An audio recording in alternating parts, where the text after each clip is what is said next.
When it comes to Kakuzu, he's the member of the Akatsuki who has a ton of misinformation being spread about him in the Naruto fandom. Some people wrongfully assume that he was the one who killed Hashirama Senju, when in reality, he fought Hashirama and was curb stomped by him and left for dead during the First Great Ninja War. It's due to this wrongful statement, as well as many others, that I'm going to be breaking down the true power of Kakuzu and answer the question for once and for all, just how strong was he? So grab your ramen bowls for this edition of the True Power series, the Akatsuki edition, because the next two members we're going to cover are the immortal duo of Hidan and Kakuzu. So for a guy who made his living as a bounty hunter, he's got to be pretty strong, right? You have no idea how much this is true. In chapter 528 of the manga, it was revealed that at some point he actually battled the Gold and Silver brothers, both of whom had portions of the QB chakra inside of them,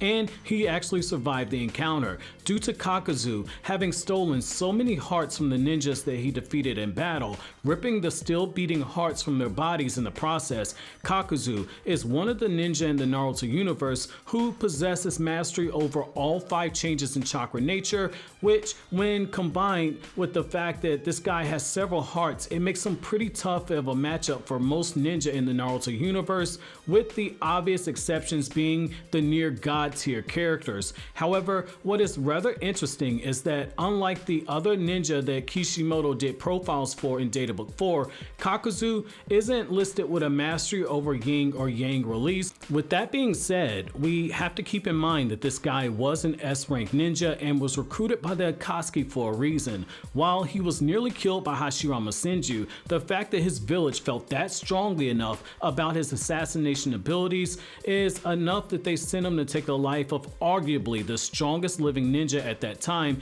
and that's pretty telling when you look at it. Saying he's fodder because he got stomped by Hashirama is like looking at the 12th dude on the NBA bench and shouting out, "You suck!"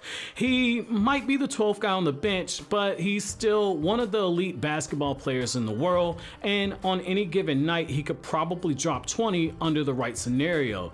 The same thing is true for Kakuzu, and you guys are about to see why. In chapter 334, Kakuzu was able to intercept Kakashi when he was about to attack Hidan with his Raikiri, and he was strong enough to casually catch Choji's enlarged fist at point blank range, and his taijutsu was enough that at times he actually managed to get the better of Kakashi in their fight. And you have to keep in mind, this is Kakashi who had mastery over the Sharingan, which allowed Kakashi to predict the movements of Kakuzu by studying the muscle twitches of Kakuzu's muscles. If that isn't impressive enough, a close read of his fight with Asuma and Asuma's Akatsuki Hunt team and Team 10 and Kakashi reveals that he's also highly intelligent. Naruto fans will agree that Shikamaru is one of the smartest characters in the series, and yet Kakuzu was able on 2 occasions to break down Shikamaru's strategy as Shikamaru put it into action, which is a testament to his own tactician skills. While he can use all 5 changes in chakra nature, Kakuzu's strongest affinity is his earth release, though the anime added filler scenes showcasing his affinity for water release, which I've already covered in another video about why there's so much filler that's added to the Kakashi versus Hidan and Kakuzu fight, in another video that you guys can find in the info cards of this video in the upper right hand screen.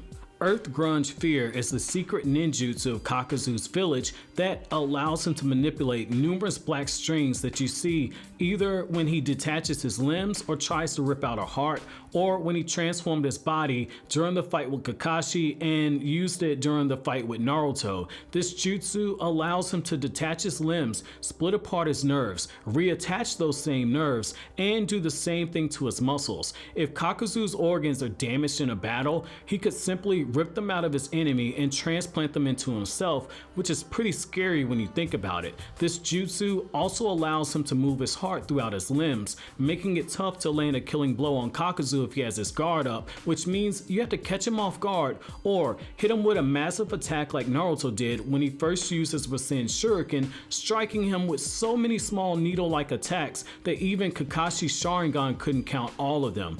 This jutsu also ties into the various masks that Kakuzu uses that contains his spare hearts while in battle. By extension, it's this jutsu that allows the hearts to separate from his body and attack on their own. Earth Release, Earth Spirit Jutsu is pretty impressive as well. This jutsu causes Kakuzu's skin to harden to the point where it's stated to be tougher than diamond, and it turns his skin black. The only way to damage Kakuzu when he has this jutsu is to hit him with a lightning release jutsu. However, this jutsu isn't only for defense, it can also be used for offense as well, allowing Kakuzu to deal out enormous amounts of damage while using the same jutsu. Fire Release, Searing Migraine is hands down my favorite jutsu by Kakuzu in the series. While only a B rank ninjutsu, this jutsu makes me pop every time I see it being used. Using his fire mask, Kakuzu fires off a small fireball attack that quickly transforms into a massive firestorm, sweeping across a large surface area, leaving large portions of the battlefield lit in a blaze. When Kakuzu combines this jutsu with Wind Release, he's shown being able to vaporize large quantities of water upon contact. My favorite part about this jutsu is that it only requires 3 hand seals. Speaking of wind style jutsu, this is a jutsu that I want Naruto or Boruto to learn at some point, which is the wind pressure damage jutsu. This attack casually creates a freaking tornado that sweeps across the battlefield, but the crazy part about this jutsu is that the wind is contained in a spear before it erupts. This jutsu allows Kakuzu to take out entire enemies and entire areas with utter ease, and when he combines it with the Searing Migraine, the combo of wind and fire style jutsu is insane when it comes to destructive power. Lightning style False Darkness is another B rank jutsu that shoots out a freaking beam of lightning at Kakuzu's target. Its killing power is easy to measure when you look at the fact that it easily drills through boulders, and Kakuzu can fire off multiple beams at once with the same jutsu that he uses. Moving at lightning fast speed, dodging this attack at point blank range requires a reaction time of an extremely highly skilled ninja. Making your best bet to avoid this jutsu when Kakuzu fires it off is if you're at a pretty long distance, kind of like how Itachi was able to react to Sasuke's Kirin. Simply because Sasuke fired something from the sky, Itachi saw it and he was able to react. Also, dodging lightning speed attacks from further away is a lot easier than doing so at point blank range. Exploding Flame Jutsu is another overpowered jutsu when used by the right ninja.